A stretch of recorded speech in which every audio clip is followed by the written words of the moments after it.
America में राष्ट्रपति Donald Trump एक बार फिर से कड़े आर्थिक फैसलों के चलते चर्चा में है। दरअसल हाल ही में ट्रंप ने ऐलान किया है कि 1 अक्टूबर 2025 से अमेरिका में ब्रांडेड और पेटेंट फार्माक्यूटिकल्स दवाओं पर 100% तक का टैरिफ लगाया जाएगा। ये कदम सीधे तौर पर भारत जैसे देशों की फार्माक्यूटिकल इंडस्ट्री को प्रभावित कर सकता है, जो अमेरिकी दवा बाजार में बड़ा हिस्सा रखती है। ट्रंप ने ये अपनी घोषणा social media platform truth social पर करते हुए साफ कहा है कि जब तक कोई कंपनी अमेरिका में मैन्युफैक्चरिंग प्लांट नहीं बनाएगी, उसके प्रोडक्ट्स पर टैरिफ लगेगा। उन्होंने ये भी स्पष्ट किया कि बिल्डिंग का मतलब है या तो निर्माण शुरू हो चुका हो या फिर निर्माण होने वाला हो। इस घोषणा के साथ ही ट्रंप ने अन्य प्रोडक्ट्स पर भी नए टैरिफ लगाने का ऐलान किया। किचन कैबिनेट्स और बाथरूम वैनिटी पर 50%, अप होल्डर्स फर्नीचर पर 30% और भारी ट्रकों पर 25% तक टैरिफ लगाया जाएगा। लेकिन सबसे बड़ा असर फार्मा इंडस्ट्री पर ही पड़ने वाला है, क्योंकि अमेरिका दवा कारोबार का सबसे बड़ा बाजार है और भारतीय कंपनियों की इस पर गहरी निर्भरता है। भारत हर साल अरबों डॉलर की दवाइयां अमेरिका को एक्सपोर्ट करता है।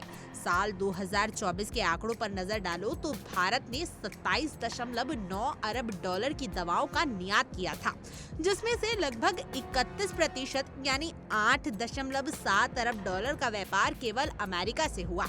यही नहीं, भारत अमेरिका की जरूरतों को पूरा करने में भी अहम भूमिका निभाता है। अमेरिकी बाजार में 45% तक जेनरिक दवाइयों और 15% तक बायोसिमिलर दवाइयों की आपूर्ति भारत से होती है। लेकिन अब ट्रंप की इस नई नीति से भारत की इन बड़ी कंपनियों पर सीधा असर पड़ सकता है।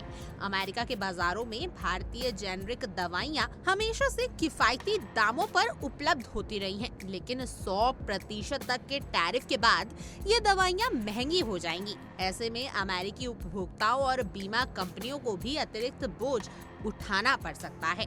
रिपोर्ट्स के मुताबिक अमेरिकी लोग भारत की सस्ती दवाओं पर काफी हद तक निर्भर रहते हैं। टैरिफ की वजह से जहां भारतीय कंपनियों के लिए अमेरिका में कारोबार करना महंगा हो जाएगा, वहीं आम अमेरिकियों को दवाइयां ऊंचे दाम पर मिलेंगी। इस फैसले के असर का सीधा झटका भारतीय फार्मा कंपनी को लग सकता है, जिनकी कमाई का बड़ा हिस्सा अमेरिकी बाजारों से आता है। भारत की फार्माक्यूटिकल इंडस्ट्री पहले से ही रिसर्च, रेगुलेटरी और प्राइसिंग दबाव का सामना कर रही है। ऐसे में ट्रंप का ये कदम नई चुनौतियां खड़ी कर सकता है। दूसरी तरफ ट्रंप प्रशासन का तर्क है कि उनका उद्देश्य अमेरिकी धरती पर दवा मैन्युफैक्चरिंग को बढ़ावा देना है।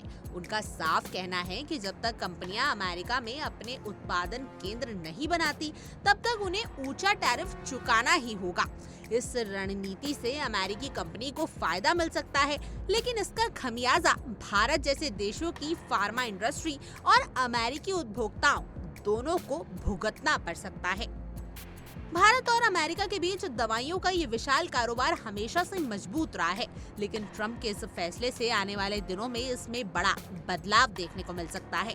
अब सबकी निगाहें इस बात पर टिकी हैं कि भारत की फार्मा कंपनियां इस नई चुनौती का सामना कैसे करती हैं और क्या अमेरिका के उत्पादन की ओर कदम बढ़ाने को मजबूर होती हैं या नहीं। खैर, आपकी इस पूरी खबर को जानने के बाद क्या कुछ राय है, हमें कमेंट करें और जरूर बताएं। और ऐसी और तमाम जानकारी के लिए आप इंडिया डेली को सब्सक्राइब कर लीजिए।